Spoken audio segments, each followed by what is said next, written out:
Ruth எதையுமே யோசிக்கல. இதுக்கப்புறம் நம்ம நகோமி நம்மளுக்கு நல்லது செய்வாங்க, நம்மளுக்கு பெரிய ஒரு எதிர்காலத்தை உண்டாக்குவாங்கன்னா யோசிக்கவே இல்லை.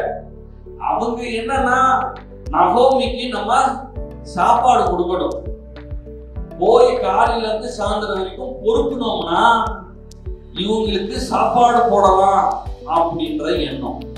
நகோமி எப்படி யோசிக்கிறாங்க, நல்லா சாப்பிட்டுட்டு நம்ம உட்காரணும்னு யோசிக்கல. நகோமி யோசனை எல்லாம் எப்படி இருக்கு, என் மகளே நீ சுகமாய் வாழ்ந்திருக்கும்படி உனக்கு சௌக்கியத்தை தேடாதிருப்பேனோ, உனக்காக நான் என்ன பண்ணுவேன், சௌக்கியத்தை உண்டாக்குவேன், உனக்கு என்னெல்லாம் நல்லது தேவையோ, உனக்கு என்னதெல்லாம் நல்லது நடக்கணுமோ அதையெல்லாம் செய்வேன்னு சொல்லி ஒரு பயங்கரமான திட்டத்தை போடுறாங்க.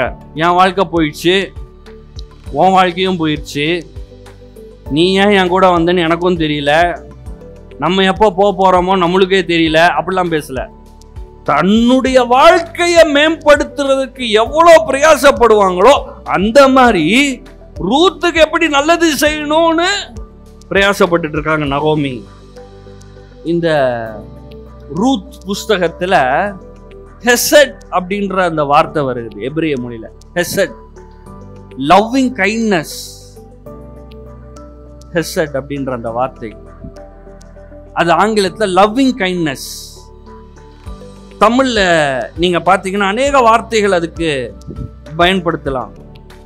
அன்பான இரக்கம், அன்புள்ள தயவு, அன்பு கனிவு, அன்பு செயல், அருட்குணம்.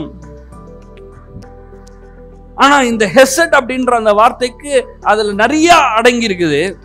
ஹெசட் அப்படின்றது ஆண்டவர் நம்மேல் காட்டுகிறது அந்த அன்பு, அதான் ஹெசட் அப்படின்னு சொல்றாங்க. அந்த ஒரு வார்த்தையில எப்படி என்னெல்லாம் அடங்கி இருக்குன்னா, love, joy, peace, patience, kindness, goodness, faithfulness, gentleness, self control.